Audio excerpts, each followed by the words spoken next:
ನಮಸ್ತೆ ಎಲ್ಲರಿಗೂ, welcome to your channel.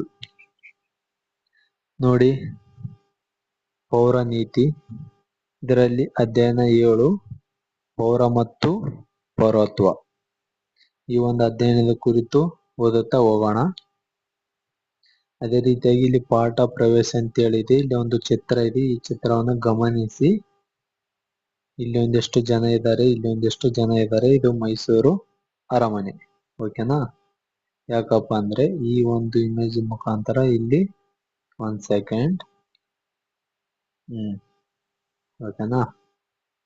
ನೋಡಿ, ಹಿಂದಿನ ಪುಟದಲ್ಲಿ ಚಿತ್ರವನ್ನು ಗಮನಿಸಿ. ಅದಕ್ಕೆ ಹೇಳಿದ್ದು ಹಿಂದಿನ ಪುಟದಲ್ಲಿರುವಂತ ಚಿತ್ರ ಗಮನಿಸಿ ಅಂತ ಹೇಳ್ತಾರಂತೆ. ನೋಡಿ, ಮೈಸೂರು ಅರಮನೆಯನ್ನು ನೋಡಲು ಪ್ರವಾಸಿಗರು ಎಲ್ಲೆಲ್ಲಿಂದ ಬರುತ್ತಾರೆ. ಈ ಭಾಗದಲ್ಲಿರುವವರು ಭಾರತೀಯರೇ? ಇವರು ಭಾರತೀಯರಂತ ಪ್ರಶ್ನೆ ಇದೆ. ವಿದೇಶಿಯರನ್ನು ನೀನು ಹೇಗೆ ಗುರುತಿಸುವೆ? ಇಲ್ಲಿ ನೋಡಿ, ಯಾವ ತರ ಗುರುತಿಸಿ ಅಂತೇಳಿ ಇಲ್ಲಿ ನೋಡಿ. ಇವರು ವಿದೇಶಿಯರು. ಇವು ಸರಿತಾಳ ಪ್ರಶ್ನೆಗಳಾಗಿದ್ದವು. ಸೊ ಇಲ್ಲಿಂದ ಶುರು ಮಾಡೋಣ. ಓಕೆ, ನೋಡಿ, ದಸರಾ ರಜೆಯಲ್ಲಿ ಬೇಲೂರು, ಹಳೇಬೀಡು ಮತ್ತು ಮೈಸೂರು ನೋಡಲು ಸರಿತಾ ತನ್ನ ತಾಯಿ ಮತ್ತು ತಂದೆಯೊಂದಿಗೆ ಹೋಗಿದ್ದಳು. ಪ್ರತಿಯೊಂದರ ಬಗ್ಗೆ ತಿಳಿಯುವ ಕುತೂಹಲದಿಂದ ಪ್ರಶ್ನೆಗಳನ್ನು ಕೇಳುತ್ತಲೇ ಇದ್ದಳು. ಮೈಸೂರು ಅರಮನೆಯ ವೀಕ್ಷಣೆಗೆ ಬಂದಾಗ ಅವಳ ಗಮನ ಬೇರೆಡೆಗೆ ಹೋಗಿತ್ತು. ಇದನ್ನು ಗಮನಿಸಿದ ಅವಳ ತಂದೆ ಹೀಗೆ ಪ್ರಶ್ನಿಸಿದರು, ಮಗು, ಯಾರನ್ನು ನೋಡುತ್ತಿರುವೆ? ಅದಕ್ಕೆ ಹೇಳ್ತಾಳೆ ಸರಿತಾ, ಅಲ್ಲಿ ನೋಡು, ಮುಖ, ಚಹರೆ, ಮೈಕಟ್ಟು, ಉಡುಗೆ ತೊಡುಗೆ, ಭಾಷೆ ಎಲ್ಲವೂ ಭಿನ್ನವಾಗಿ ಕಾಣುತ್ತಿದೆಯಲ್ಲ. ಅಪ್ಪ, ಅವರು ಯಾರು ಅಂತ ಕೇಳಿದಾಗ ತಂದೆ ಹೇಳ್ತಾರೆ, ಹೌದು, ಅವರು ಬೇರೆ ದೇಶದ ನಿವಾಸಿಗಳು, ಅಂದ್ರೆ ವಿದೇಶಿಯರು. ಭಾರತವನ್ನು ನೋಡಿ ಹೋಗಲು ಇಲ್ಲಿಗೆ ಬಂದವರು. ಅವರು ಬೇರೆ ದೇಶದ ಪೌರರು. ಅವಾಗ ಸರಿತಾ ಮತ್ತೆ ಪ್ರಶ್ನೆ ಕೇಳ್ತಾಳೆ, ಅಮ್ಮ, ಪೌರರು ಎಂದರೆ ಯಾರು? ತಾಯಿ ಹೇಳ್ತಾಳೆ, ದೇಶವೊಂದರಲ್ಲಿ ಶಾಶ್ವತವಾಗಿ ನೆಲೆಸಿರುವ ಜವಾಬ್ದಾರಿಯುತ ಸದಸ್ಯರನ್ನು ನಾವು ಪೌರರು ಎನ್ನುತ್ತೇವೆ. ಅಂಡರ್ಸ್ಟ್ಯಾಂಡ್?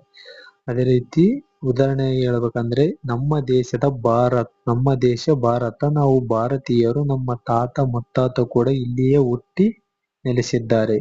ನಾವೆಲ್ಲ ಇಲ್ಲಿಯೇ ಶಾಶ್ವತ ನಿವಾಸಿಗರು. ಈ ಕಾರಣಕ್ಕೆ ನಾವು ಭಾರತದ ಪೌರರಾಗಿರುತ್ತೇವೆ. ಓಕೆ, ಈ ತರ ಅಮ್ಮ ಕೇಳಿದಾಗ, ನೆಕ್ಸ್ಟ್, ನಾವು ನಮ್ಮ ಕುಟುಂಬದ ಸದಸ್ಯರಂತೆ ಈ ದೇಶದ ಸದಸ್ಯರು ಕೂಡ ಆಗಿದ್ದೇವೆ. ನಾವು ನಮ್ಮ ಕುಟುಂಬದಾಗ ಒಬ್ಬ ಸದಸ್ಯ ಇದ್ದೇನೆ. ಸೊ ನಾನು ಮತ್ತೆ ಈ ನನ್ನ ದೇಶದ ಕೂಡ ನಾನು ಕೂಡ ಒಬ್ಬ ಸದಸ್ಯ. ಅದೇ ರೀತಿ ಒಂದು ದೇಶದ ಶಾಸನಾತ್ಮಕ ಸದಸ್ಯತ್ವವನ್ನು ಪೌರತ್ವ ಎನ್ನುತ್ತೇವೆ. ಸರಿತಾ ಮತ್ತೆ ಪ್ರಶ್ನೆ ಕೇಳಿದ್ರೆ, ನಮಗೂ ವಿದೇಶಿಯರಿಗೂ ಇರುವ ವ್ಯತ್ಯಾಸವೇನು? ತಂದೆ ಹೇಳ್ತಾರೆ, ಇಲ್ಲಿಯ ಪೌರರಾದ ನಮಗೆ ಕೆಲವು ಹಕ್ಕುಗಳಿವೆ, ವಿದೇಶಿಯರಿಗೆ ಅಂತ ಹಕ್ಕುಗಳು ಇಲ್ಲ. ಓಕೆನಾ? ಮತ್ತೆ ಅದೇ ರೀತಿ ಮತ್ತೆ ಪ್ರಶ್ನೆ ಆಗ್ತಾರೆ, ಪೌರತ್ವ ಎಂದರೇನು? ಸರಿತಾ ಹಾಕುವ ಪ್ರಶ್ನೆ. ತಾಯಿ ಹೇಳ್ತಾರೆ, ನಾವೆಲ್ಲರೂ ನಮ್ಮ ಕುಟುಂಬದ ಸದಸ್ಯರಾಗಿದ್ದು ನಮ್ಮ ದೇಶದ ಸದಸ್ಯರು ಕೂಡ ಆಗಿದ್ದೇವೆ. ಒಂದು ದೇಶದ ಸದಸ್ಯತ್ವವನ್ನು ಪೌರತ್ವ ಎನ್ನುತ್ತೇವೆ. ಸರಿತಾ ಮತ್ತೆ ಪ್ರಶ್ನೆ ಹಾಕ್ತಾಳೆ, ದೇಶವೊಂದರ ಪೌರತ್ವ ಪಡೆಯುವ ವಿಧಾನಗಳು ಯಾವ್ಯಾವು? ಅವ ತಂದೆ ಹೇಳ್ತಾರೆ, ಒಂದು ದೇಶದ ಪೌರತ್ವ ಪಡೆಯಲು ಸಾಮಾನ್ಯವಾಗಿ 2 ವಿಧಗಳಿವೆ. ಒಂದು ಸಹಜ ಪೌರತ್ವ, ಎರಡನೇದು ಸಹಜೀಕೃತ ಪೌರತ್ವ. ಪೌರತ್ವ ಪಡೆಯುವ ವಿಧಾನಗಳು ಯಾವ್ಯಾವು? ಪ್ರಜೆಗಳು ಒಂದು ದೇಶದ ಪೌರತ್ವವನ್ನು ಈ ಕೆಳಕಂಡ ವಿಧಾನಗಳ ಮೂಲಕ ಪಡೆಯಬಹುದು. ಓಕೆ, ನೋಡಿ, ಇಲ್ಲಿದೆ. ಒಂದನೇದ್ದು ಜನನದ ಮೂಲಕ. ಯಾವುದೇ ವ್ಯಕ್ತಿ ತಾನು ಯಾವ ದೇಶದಲ್ಲಿ ಜನಿಸುತ್ತಾನೋ ಅಥವಾ ಜನಿಸುತ್ತಾಳೋ ಅವರು ತಾನು ಜನಿಸಿದ ದೇಶದ ಪೌರತ್ವವನ್ನು ಪಡೆಯುತ್ತಾರೆ. ಅಂತವರಿಗೆ ತಂದೆ ತಾಯಿ ಯಾವ ರಾಷ್ಟ್ರದವರೆಂದು ಪರಿಗಣಿಸದೆ ಪೌರತ್ವ ನೀಡಲಾಗುತ್ತದೆ. ಒಂದು ದೇಶದ ಪೌರತ್ವ ಪಡೆಯಲು ಜನನವು ಮುಖ್ಯ ಆಧಾರವಾಗಿದೆ. ಉದಾಹರಣೆಗೆ ಜನವರಿ 26, 1950 ಅಥವಾ ನಂತರದ ಭಾರತದಲ್ಲಿ ಜನಿಸಿದ ಭಾರತದ ಪೌರರಾಗಿರುತ್ತಾರೆ. ಏಕೆಂದರೆ ಈ ದಿನದಂದು ಸ್ವತಂತ್ರ ಭಾರತವು ತನ್ನದೇ ಆದ ಸಂವಿಧಾನವನ್ನು ಜಾರಿಗೊಳಿಸಿದೆ. ಎರಡನೇದ್ದು ವಂಶ ಪಾರಂಪರ್ಯದ ಮೂಲಕ. ಈ ವಿಧಾನದ ಪ್ರಕಾರ ಒಬ್ಬ ವ್ಯಕ್ತಿಯ ತಂದೆ ತಾಯಿಯು ಯಾವ ದೇಶಕ್ಕೆ ಸೇರಿದವರು ಎನ್ನುವ ಆಧಾರದ ಮೇಲೆ ಪೌರತ್ವ ಪಡೆಯುತ್ತಾರೆ. ಉದಾಹರಣೆಗೆ ಜನವರಿ 26, 1950 ಅಥವಾ ನಂತರ ಭಾರತದ ಹೊರಗೆ ಭಾರತ ದೇಶದವರಾದ ಕುಟುಂಬಗಳಲ್ಲಿ ಜನಿಸಿದವರಿಗೆ ಭಾರತ ಪೌರತ್ವ ದೊರೆಯುತ್ತದೆ. ಈ ಎರಡು ವಿಧಾನಗಳನ್ನು ಸಹಜ ಪೌರತ್ವ ಎನ್ನುತ್ತೇವೆ. ಯಾವ ಎರಡು ವಿಧಾನ? ಒಂದನೇದ್ದು ಜನನದ ಮೂಲಕ, ಎರಡನೇದ್ದು ವಂಶಪಾರಂಪರ್ಯದ ಮೂಲಕ. ಇವೆರಡು ವಿಧಾನಗಳು ಸಹಜ ಪೌರತ್ವ ಎಂದು ಕರೆಯುತ್ತೇವೆ. ಅದೇ ರೀತಿಯಾಗಿ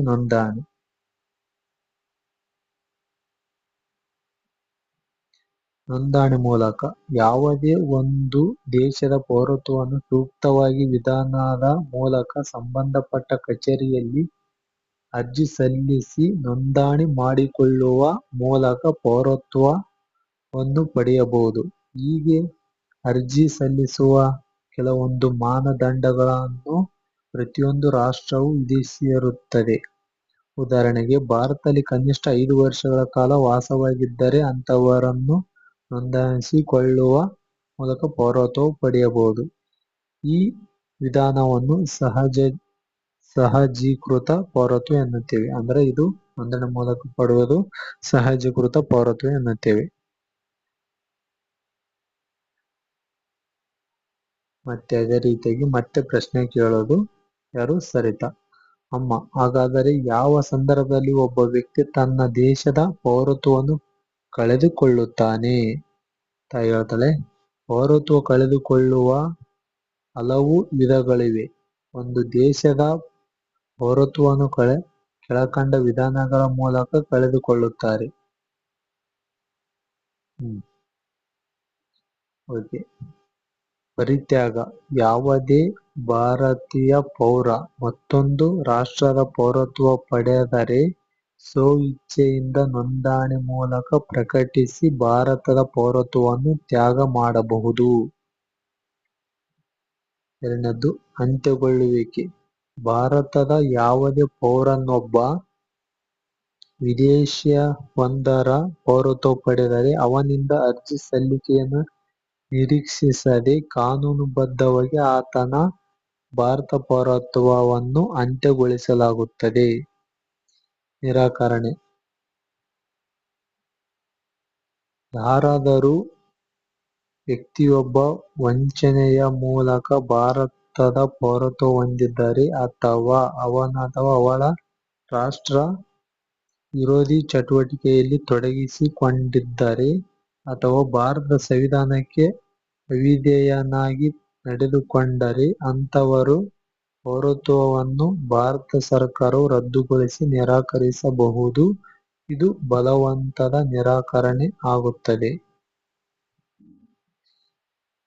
ಅದೇ ರೀತಿಯಾಗಿ ತಂದೆ, ಮಗಳೇ, ಏಕಕಾಲದಲ್ಲಿ ಎರಡು ದೇಶಗಳ ಪೌರತ್ವ ಇರುವುದು ಸಾಧ್ಯವಿಲ್ಲ. ಅಂದ್ರೆ ನಾನು ಅಮೆರಿಕ ದೇಶದಲ್ಲಿನ ಪೌರತ್ವ ಪಡಿತೀನಿ, ಭಾರತ ದೇಶದಲ್ಲಿನ ಪೌರತ್ವ ಪಡಿತೀನಿ ಅಂದ್ರೆ ಅದು ಸಾಧ್ಯವಿಲ್ಲ. ಯಾವುದಾದ್ರೂ ಒಂದು ದೇಶದಲ್ಲಿ ಮಾತ್ರ ಪೌರತ್ವ ಪಡೆಯಬಹುದು ಅಂತ ಹೇಳಿ ಹೇಳುತ್ತಾರೆ ಅವ್ರ ತಂದೆ. ಸರಿತಾ. ಅಪ್ಪ, ನಾನು ಭಾರತವನ್ನು ಪ್ರೀತಿಸುತ್ತೇನೆ, ಭಾರತೀಯ ಪೌರಳಾಗಿಯೇ ಇರುತ್ತೇನೆ. ತಾಯಿ, ಒಳ್ಳೆಯದು ಮಗಳೇ, ಬಾ ಅರಮನೆಯ ಒಳಗೆ ನೋಡಿಕೊಂಡು ಬರೋಣ ಅಂತೇಳಿ ಹೋಗುತ್ತಾರೆ ಅವರು. ಪೌರರ ಲಕ್ಷಣಗಳು. ಪ್ರತಿಯೊಬ್ಬ ಪೌರನಿಗೂ ತನ್ನ ದೇಶದಲ್ಲಿ ಹಕ್ಕುಗಳಿವೆ. ಮತ ಚಲಾಯಿಸುವುದು, ಚುನಾವಣೆಗೆ ಸ್ಪರ್ಧಿಸುವುದು, ಸರ್ಕಾರಿ ಸೇವೆಗೆ ಸೇರುವುದು, ರಕ್ಷಣಾ ಪಡೆ ಸೇರುವುದು ಇವೇ ಮುಂತಾದವು ಅವನ ಹಕ್ಕುಗಳು.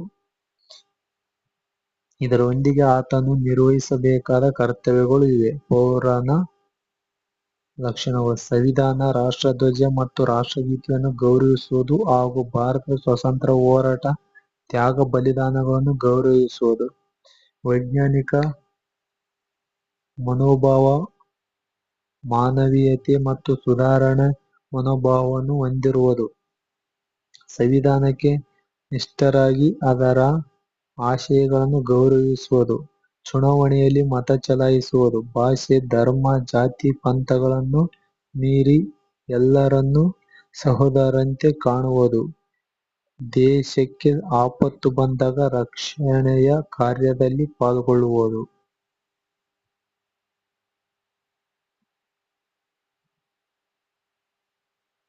ತೆರಿಗೆಗಳನ್ನು ತಪ್ಪದೆ ಪಾವತಿ ಮಾಡುವುದು. ಪರಿಸರ ರಕ್ಷಣೆ ಬಗ್ಗೆ ಕಾಳಜಿ ಇರುವುದು. ಸಾರ್ವಜನಿಕ ಆಸ್ತಿಯ ರಕ್ಷಣೆ ಮಾಡುವುದು ಮತ್ತು ಹಿಂಸೆಯನ್ನು ತ್ಯಜಿಸುವುದು. ಹಿರಿಯ ನಾಗರಿಕರಿಗೆ ಸಹಾಯ ಮಾಡುವುದು. ಪ್ರತಿಯೊಬ್ಬ ತಂದೆ ತಾಯಿ ಪೋಷಕರು ತಮ್ಮ ಮಕ್ಕಳಿಗೆ 6 ರಿಂದ 14 ವಯೋಮಾನದವರೆಗೆ ಶಾಲೆಗೆ ಹೋಗುವ ಅವಕಾಶ ಕಲ್ಪಿಸಬೇಕು. ಓಕೆನಾ? ನಮಗೆ ತಿಳಿದಿರಬೇಕಂತ ವಿಷಯ, ನಮ್ಮ ದೇಶದಲ್ಲಿ ಏಕಪೌರತ್ವವಿದೆ, ರಾಜ್ಯವಾರು ಪೌರತ್ವ ಇಲ್ಲ. ಅಂದ್ರೆ ಕೆಲವೊಂದು ದೇಶದಲ್ಲಿ ರಾಜ್ಯದಲ್ಲಿ ಕೂಡ ಒಂದು ಪೌರತ್ವ ತಗೋಬೇಕು, ದೇಶದಲ್ಲಿ ಒಂದು ಪೌರತ್ವ ತಗೋಬೇಕು. ಅಂದ್ರೆ ಯಾವ ತರ ಅಂದ್ರೆ, ಫಾರ್ ಎಕ್ಸಾಂಪಲ್ ನಮ್ ದೇಶ ಭಾರತ, ಓಕೆನಾ? ಅದೇ ರೀತಿ ನಮ್ ರಾಜ್ಯ ಕರ್ನಾಟಕ. ಈಗ ಭಾರತದಲ್ಲಿ ಒಂದು ಪೌರತ್ವ ತಗೊಂಡು ನಾವು ಮತ್ತೆ ನಮ್ಮ ರಾಜ್ಯದ ಕರ್ನಾಟಕದಲ್ಲಿ ಒಂದು ಪೌರತ್ವ ತಗೋಬೇಕು. ಈ ತರ ಬೇರೆ ದೇಶಗಳಲ್ಲಿದೆ, ಬಟ್ ನಮ್ ದೇಶದಲ್ಲಿ ಆಗಿಲ್ಲ. ಏಕಪೌರತ್ವ ಇದೆ. ಏಕಪೌರತ್ವ ಅಂದ್ರೆ ಒಂದೇ ಪೌರತ್ವ. ಒಂದ್ ಪೌರತ್ವ ಅಂದ್ರೆ ಆಯ್ತು, ದೇಶ ರಾಜ್ಯ ಆ ತರ ಏನಿಲ್ಲ. ಓಕೆನಾ? ಆ ತರ ನಮ್ ದೇಶದಲ್ಲಿ ಇರುವಂತದ್ದು. ರಾಜ್ಯವಾರು ಪೌರತ್ವ ಇಲ್ಲ. ಪೌರನೀತಿಯ ಪೌರರು ಹಕ್ಕು, ಕರ್ತವ್ಯ ಮತ್ತು ಸಾರ್ವಜನಿಕ ಜೀವನದಲ್ಲಿ ಪೌರರು ವಹಿಸಬೇಕಾದ ಪಾತ್ರವನ್ನು ವಿವರಿಸುತ್ತದೆ. ಪೌರನೀತಿಯ ಜ್ಞಾನ ಎಲ್ಲರಿಗೂ ಅವಶ್ಯಕ. ಓಕೆ, ಈ ಒಂದು ಅಧ್ಯಯನ ಇಲ್ಲಿಗೆ ಮುಕ್ತಾಯ ಆಗುತ್ತೆ. ನಂತರ ನೆಕ್ಸ್ಟ್ ವಿಡಿಯೋದಲ್ಲಿ ಏನಪ್ಪಾ ಅಂದ್ರೆ ಈ ಒಂದು ಅಧ್ಯಯನದ ಕುರಿತಾಗಿ MCQ ಗಳನ್ನು ಬಿಡಿಸುತ್ತಾ ಹೋಗೋಣ. Thank you so much for watching this video. Thank you all.